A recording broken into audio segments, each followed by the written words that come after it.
একই রকমভাবে মাছ ভুনা খেতে ভালো না লাগলে এই রেসিপিটি তৈরি করে নিতে পারেন, যেটা খেতে দুর্দান্ত লাগবে। এখানে এমন একটি উপকরণ অ্যাড করেছি যার কারণে মাছের টেস্টটা দ্বিগুণ বেড়ে যাবে। জানতে হলে কিন্তু পুরো ভিডিওটি দেখতে হবে। আশা করছি রেসিপিটি আপনাদের খুবই ভালো লাগবে। এজন্য এখানে আমি নিয়েছি কিছুটা রুই মাছ। আপনারা চাইলে কিন্তু যেকোনো মাছ দিয়ে রেসিপিটি তৈরি করে নিতে পারেন। তো প্রথমে এখানে দিয়ে দিচ্ছি লবণ, আর দিয়ে দিচ্ছি এখানে হাফ চা চামচের মতো হলুদের গুঁড়ো, দিয়ে দিচ্ছি সামান্য একটুখানি লাল মরিচের গুঁড়ো আর 2 টেবিল চামচের মতো সরষের তেল। আর এখানে দিয়ে দিচ্ছি এক ফালি লেবুর রস। তো সবকিছু দিয়ে খুব ভালো করে মাছগুলো ম্যারিনেট করে নিতে হবে। এরপর এটা 5 থেকে 7 মিনিটের মতো রেখে দিচ্ছি। আর এখানে প্যানে কিছুটা তেল গরম করে নেওয়ার পর মাছগুলো দিয়ে দিতে হবে। তো সমস্ত মাছগুলো দিয়ে এক পাশটা প্রায় 2 থেকে 3 মিনিটের মতো খুব ভালো করে ভেজে নিতে হবে।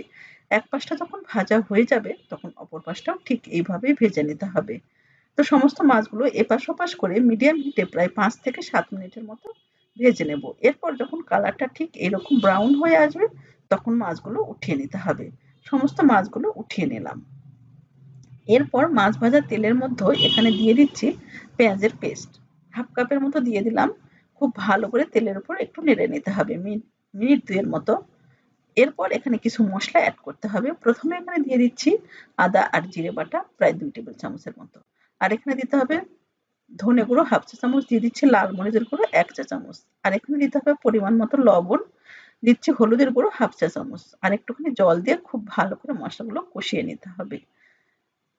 মশলাগুলো কষিয়ে নেওয়ার পর এখানে সেই উপকরণ অ্যাড করতে হবে যার কারণে মাছের টেস্টটা দ্বিগুণ বেড়ে যাবে। তো এজন্য এখানে দিয়ে দিচ্ছি পেঁয়াজের বেরেস্তা, আর এখানে দিয়ে দেবো একটা টমেটো। দুটো একসঙ্গে খুব ভালো করে পেস্ট করে নিতে হবে। এরপর আমি এই পেস্টটা এই পর্যায়ে দিয়ে দিব।